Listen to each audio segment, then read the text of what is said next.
October numbers are in, and they are very interesting. This is the time of the month where Inside EVs provides us with the sales numbers for electric car and plug-in hybrids. I mean, at least the ones that I'm going to be going over are for the United States. I mean, that's kind of the one that I'm most interested in because that's where the Model 3 is being sold. So this is much better context. Next year, obviously the global sales will probably be more real. But interesting news about the Model 3 slowdown and some Bolt versus Volt sales and Nissan Leaf sales and Jaguar sales. So we're going to talk about it all coming up next.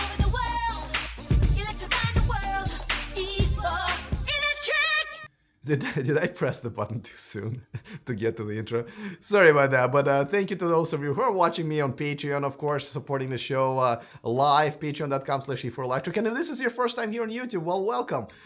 Great to have you. If you're interested in everything that's going on in the world of electric cars, well, there's a subscribe button down there. It's free, and that way you don't miss anything moving forward. All right, let's talk about the sales, and this is exciting because so InsideEVs.com, they put a lot of work into it. Because if you guys think that all of these numbers are being reported every month by manufacturers, you are definitely wrong. They're not. Some of them don't even clearly report it quarterly. So these guys at Inside EVs dig through all kinds of information and they put these numbers together, and it's a lot of work. And as a matter of fact, once you're done watching this video, you might want to browse over there because they also have some inside articles that they continue, they compare some of the cars, some of the sales numbers, they give you context. Anyway, I really love it. And Tom and Steve are friends of the show, and Tom was on the show once or twice already. I'm looking forward to seeing him at the LA Auto Show. That should be pretty cool. Anyway, let's dive right in. Before that, of course, let me remind you that this show and this channel is sponsored by Avanex, the aftermarket accessories for Tesla, for Model 3, and I'm going to make a review video about some of the products very soon. For now, there's a discount code in the description of this video, so go ahead and save yourselves a few bucks. All right, so here are the numbers. Let me kind of put it up on the full screen so you can see. Now, Model 3 is still obviously going to be ahead, and it's going to be ahead for a while. But as you can see, the production had fell to significantly, and this is something that even I saw an article on Electric today reporting that the production numbers had gone down. But I wonder why, because Tesla, Tesla has been well.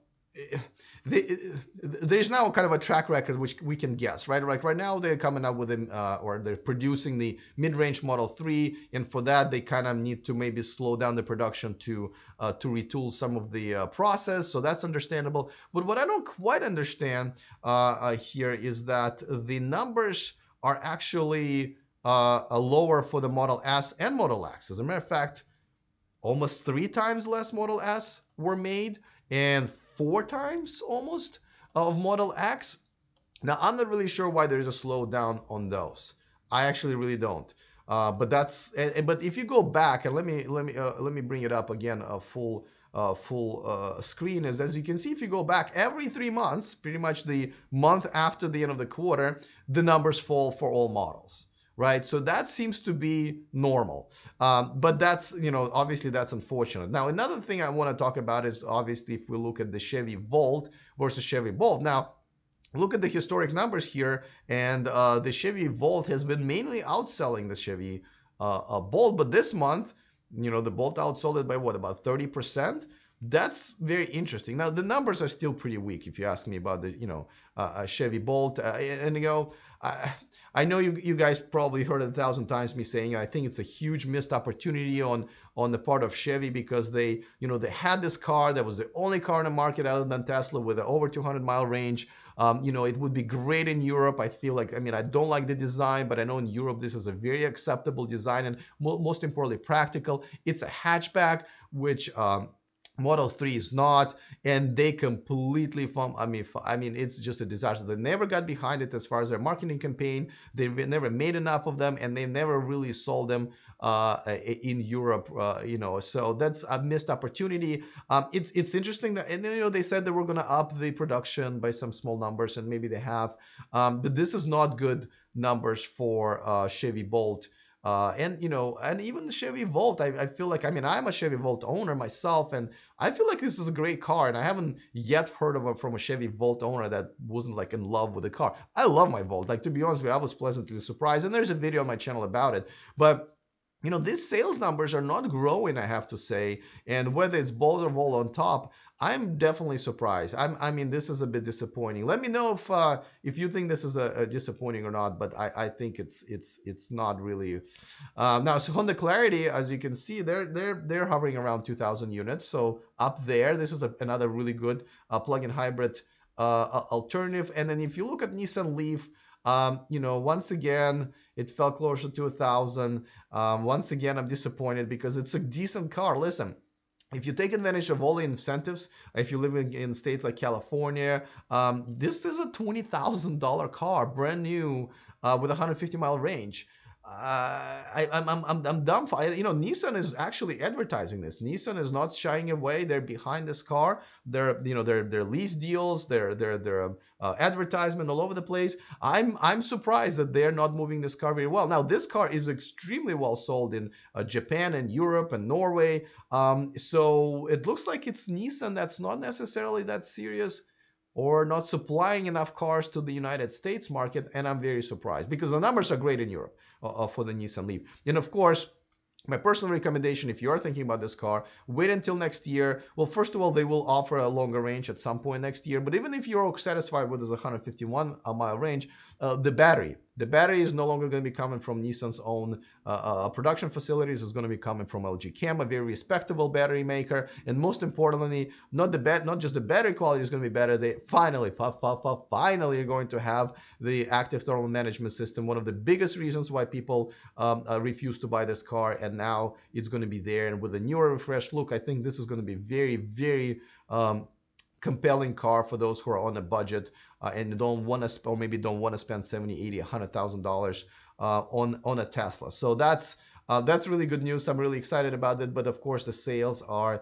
and of course, I think Jaguar I-Pace count in the United States was 1. I don't think it's even on the chart. So, by the way, let me give a quick shout outs to my new Patreons. And of course, thank you so much for supporting me. Christian Boshoff is one of the new Patreons. Welcome to the family. Welcome to the the community that's really supporting the show. I'm partially, the income for me to live on. I'm a full-time YouTuber, comes from Patreon, and you guys also kind of get to shape a lot of times the show itself with some of the suggested topics or your comments, and also in return, I make sure that you guys are the first ones to see it because I do it live, and also I have an extra segment called the Extra Mile that my Patreons enjoy. Moving on, Krzysztof Zotel Bojanowski, thank you so much for becoming a new Patreon for you as well. Welcome to the family. Hope to talk to you in the future, and looking forward to your posts. And a huge shout out to Kenneth Ponder, because he was already Patreon, but he actually upped his contribution. So thank you so much. And by the way, you can join me just for $1 a month.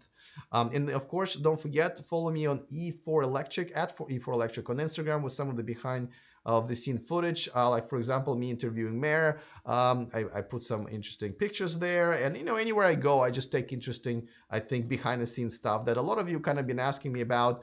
This interview I will release over the weekend or maybe on Monday morning, talking to the mayor and just talking to you guys about how actually governments are pushing for electrification of our transportation on the other side of private sector, which is really Tesla. And my interview with Rich, who is one of the executives of Electrify America, huge infrastructure project without which I don't think any non-Tesla cars will have that much of a chance as far as range anxiety and long distance travel features are concerned. So my interview with him also going to be posted over the weekend. And of course, don't forget to hang out with me on Sunday for our subscriber hangout. Always fun. It will probably be around 5 o'clock Pacific. I will post. I'll definitely give you some heads up, but that's only more reason to subscribe to my channel. All right, guys, that's been fun. Thank you so much for watching me. I will see you next time, and remember to stay charged.